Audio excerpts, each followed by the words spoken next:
It's love for us that God exercises his anger against evil, against what is wrong. It's love that God resists us when we say no to him.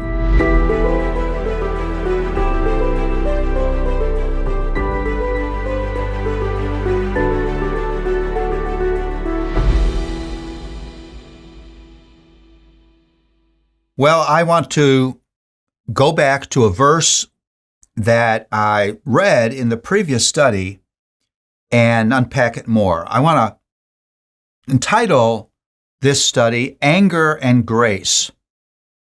But he said, "O Lord, please send someone else." Then the anger of the Lord was kindled against Moses. Well, we have been talking about God's amazing patience with Moses, and then we run across this verse. If God is responding to Moses in grace, how can he be angry with him? Well, let's clarify here. God is not angry that Moses is convinced the job he is calling him to do is way bigger than his natural ability. It is. God repeatedly tells Moses that he will go with him and empower him to do what he's been called to do. Moses is not being irrational. This is way beyond Moses' natural ability.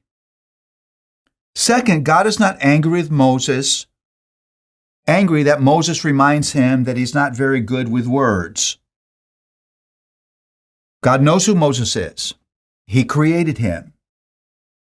And Moses is right. He's not good with words. So God graciously sends his brother Aaron to be his spokesman. Now listen to what I'm about to say. God is angry that Moses essentially says no to him. Now it's important to understand that this is not the anger of condemnation. No, it's like the anger a father has when his child has been disobedient. The dad is not going to kick his kid out of the house forever. He's not going to remove him from the family and withhold his love from him. But there's a righteous reason for the father to be angry. It's absolutely right to say in this passage that the anger here is the anger of grace. You wouldn't want to live in a family where the father lets you do whatever you want to do, no matter how wrong or dangerous.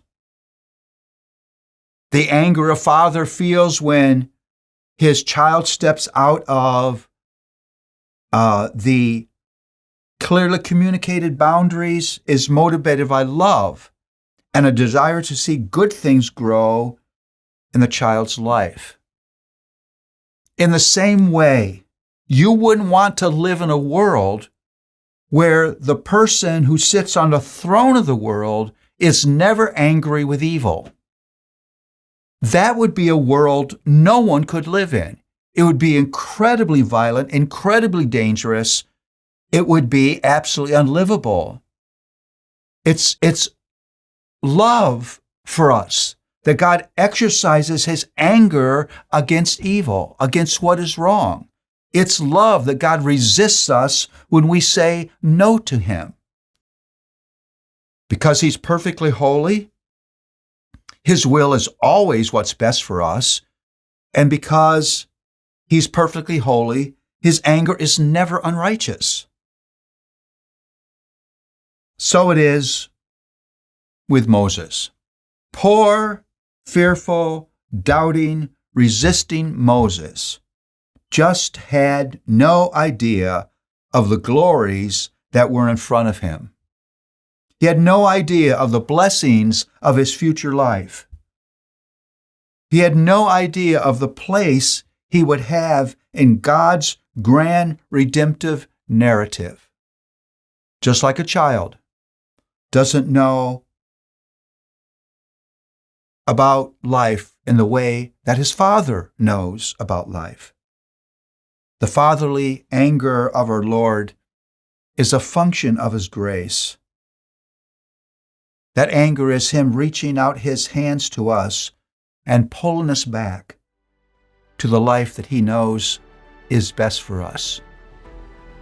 It's good that God gets angry against evil, against our sin, because in that anger is hope.